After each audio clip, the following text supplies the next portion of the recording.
Hello and welcome to IDA Part B, Subrecipient Monitoring. A little bit about us. The Oregon Department of Education works in partnerships with school districts, education service districts, ESDs, and community partners. Together, we serve about 500,000 students and about 80,000 support staff. Here's some demographic information on who we serve, along with a statement from Dr. Williams. I'll say this again, if you have not had a chance to see her speak, it is really wonderful, and I highly recommend any opportunity to be in the same room as Dr. Williams or to see a presentation from her. She's very lively, very energetic, and a wonderful leader we have here at ODE. So if you can, please take the time to join a presentation from her. Here's a little bit more of a breakdown of who we serve and our wonderful student population that makes up the state of Oregon. And here's our equity statement. Depending on how you read this and where you are, you might read it, the lens in which you read it through might be a little bit different. But this is the statement that ODE believes that we can put into place across the board for all of our departments.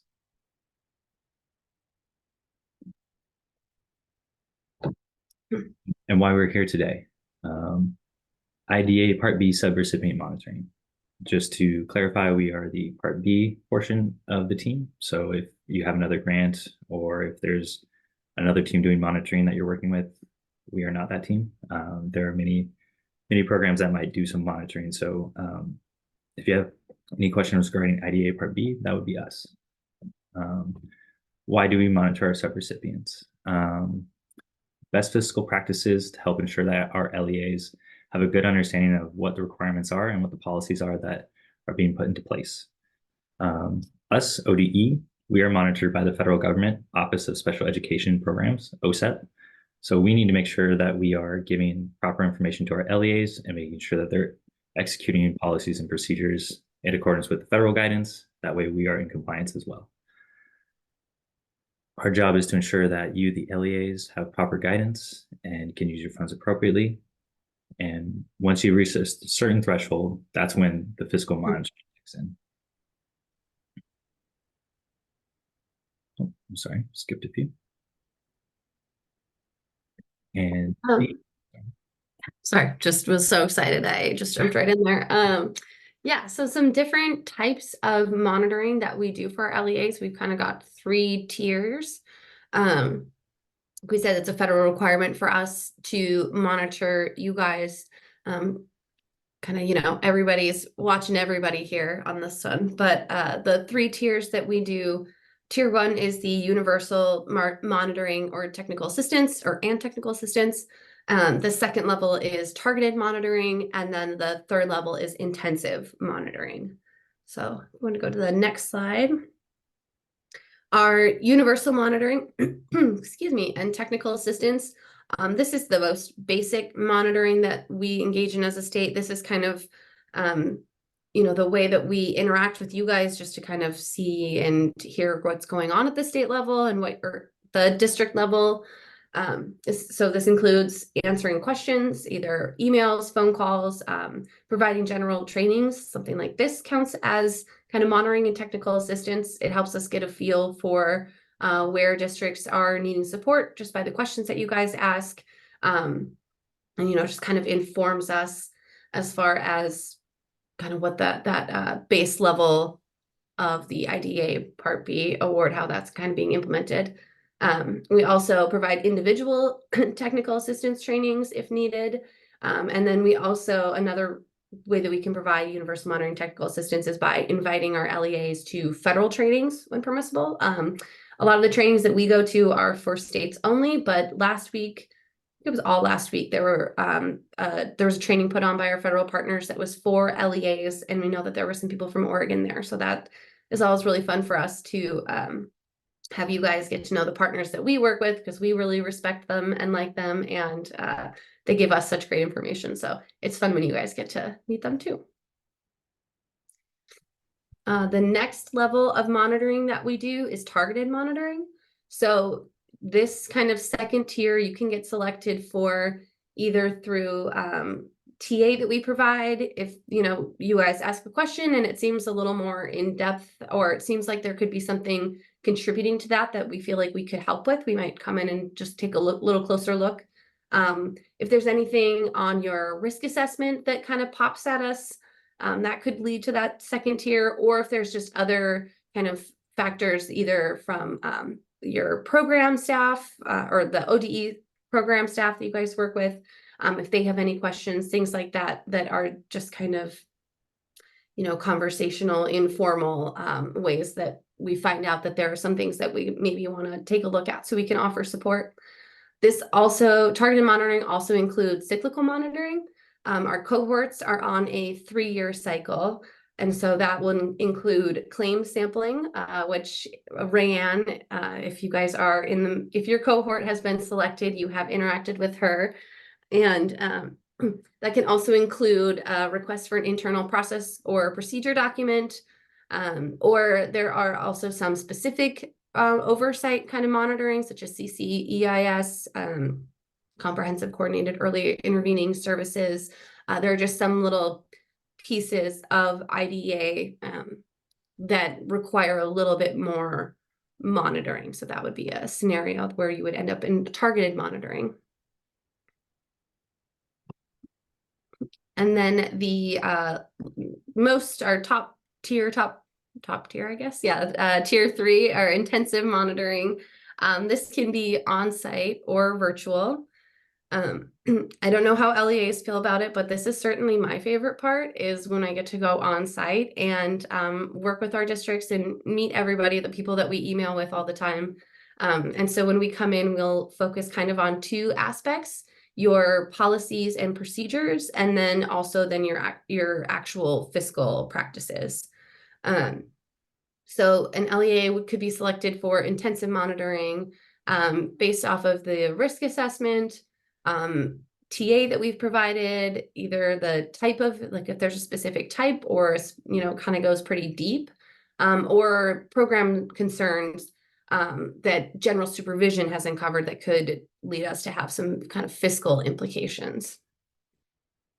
And just an example of what Theo mentioned, we did a monitoring round this year, and one of our LAs was fell under our purview due to some difficulties with the collection, and that showed that there was not policies and procedures in place for everyone to understand how the collection operated, who was backup, who needed to bring in what person and what part of the process. So just because we're coming and doing focused fiscal monitoring, there might be other reasons why we're coming on site to better understand processes that could have a domino effect and have a worse implication should we let it keep going. Risk assessment. This is a popular topic. This is published in our IDEA Part B application. This is a self-assessment for the LEAs to be able to go through and get an understanding of their score. All of our questions are, we came up with our questions in partnership with our federal TA providers. So we make sure that our risk assessment is up to par in that respect. Risk assessment is taken into consideration during the review and selection process. So we collate all the data and information we've taken over the course of the year to make our focused fiscal monitoring selection for that group. Single audits. If your LEA has reached the threshold to trigger a single audit, any single audit findings related to IDEA funds will be under the purview of our assessment for focused fiscal monitoring. Any single audit finding outside of the purview of IDEA Part B will not be considered, though it should be resolved with your auditors and the respective program.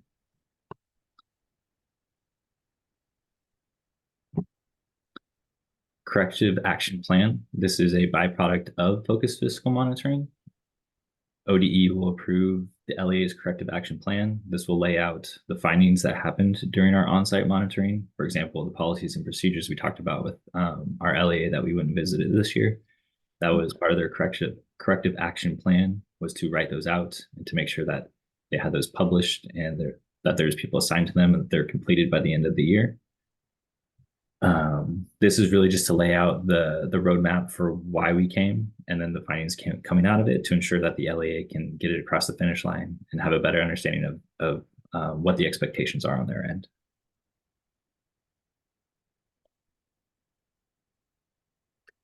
So like I said, we look at kind of the two pieces, the policies and procedures, and then your fiscal practices. So if we come on site and we discover that there's some non-compliance around your policies and procedures, which to be honest, that's kind of the main thing that we've seen when we've gone on sites, is not that districts don't have policies that they follow or procedures that they follow when it comes to things. It's just that they're not written down. And that's, I mean, something that we have found for ourselves at a state level as well. So when we uncover that for a district, there's a whole list of policies and procedures that you're required to have through just the federal regulations that require certain things. Things like your conflict of interest policy, your time and effort reporting, those kinds of things. So if they're not documented, OD, we're just gonna, require you to either create those policies, alter ones that you have already. And currently we are working on a bank of templates for you LEAs to customize for your district. TBD on when those will be able to be released. They are a lot of work, and we want to make sure that they've been, vetted and kind of meet all the requirements before we send them loose to you guys. So we will definitely make those available as soon as we can. And we just recommend that as soon as we do make these available, that all the districts go in, grab a copy, make it their own, and keep that on hand. That way, if you do get selected for on-site monitoring, you've got everything you need ready to go. And then for the fiscal practices for non-compliance and enforcement, so if we uncover that there has been an LEA's used IDEA Part B funds for something that was unallowable, or if you can't account for some of your IDEA money, then we would have the LEA return to us, to the state, which then we would return to the feds, the amount of money that is proportionate to the harm. So whether it's the amount of the expenditure that was unallowable, or if there's, $1 million missing, then, the amount that you would have to return to us would be that $1 million, just to match the level of harm, as that's what it's called in the federal regulations. The other place where we would run into or another level of non-compliance enforcement would be suspension or termination of your IDEA award. And we've never had to do this. We hope that we never will.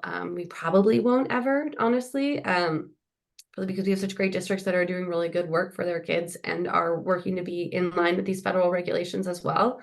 So, but if it did come down to it where we found an LEA that continuously failed to comply with the terms and conditions of the award, was continuously out of compliance, even with on-site monitoring and assistance from the state, if their award was no longer effectuating the program goals or agency priorities, then we would follow the federal guidance as to how to suspend or terminate that award. And then that would also require, kind of consent and acknowledgement from the LEA. So that's a pretty detailed process. There's a lot of steps to it, including, an opportunity for hearing for a district if they feel that this is like an incorrect action for us to be taking against them. So, if anybody's ever looking for more information on this, we're happy to supply it. Like I said, we've never had to do this for a district, and we likely will never have to. Yeah, I think it's fair to say that our goal is for that to not happen. To give a better understanding of why we do the focused fiscal monitoring process is to eliminate the potential for both of these outcomes. We should be working with our LEAs and monitoring in terms of making sure that there's allowable uses, there's fiscal controls in place, internal controls in place, and policies and procedures in place to where that you can't go this far off the rails. That's our goal. That's our job, is to make sure that an LEA is staying within bounds, and that in case you go slightly out of bounds due to our fiscal risk assessment or a bunch of TA, whichever one that might be, that's going to let us know that it's time for us to come in and help, so we don't have to go down this road of oh no, like an LEA has misappropriated funds in the to the tune of $1 million. That'd be horrible. So we're trying to jump in before that happens. We want to make sure those fiscal controls, internal controls, policies and procedures are there before we get to this step. This is our last resort. We don't want to have to execute on this, but we have to let you know that this is something that could happen should we all not do our jobs correctly. Sorry, that was just, I wanted to wrap up and kind of make sure we all understand like why we're here. We don't want this to happen. Our goal is to coach, monitor, help, and facilitate proper education of our children and making sure our LEAs stay in bounds. Last slide, conclusion of monitoring. What should you expect at the end? We talked about our corrective action plan. ODE will review that corrective action plan, likely conduct some virtual meetings, likely not on site, depending on what that corrective action plan has, but making sure that we verify the practices are being put into place. For example, maybe we review the policies and procedures, see how those are put into action. And then depending on the exit interview process, whatever areas of noncompliance that have been identified, we will discuss and make sure that we're all on the same page to make sure that it doesn't happen again going forward. So again, the goal is to come in, make sure that, okay, we stepped out of bounds a little bit, how do we get back in bounds and not make a bigger uh-oh down the road. So at the conclusion of the process, everybody should be on the same page, should have a corrective action plan that we can check all the boxes on and say, look at all the wonderful work we've done to make sure that we're fiscally compliant and go on our way. I will end the recording. One moment.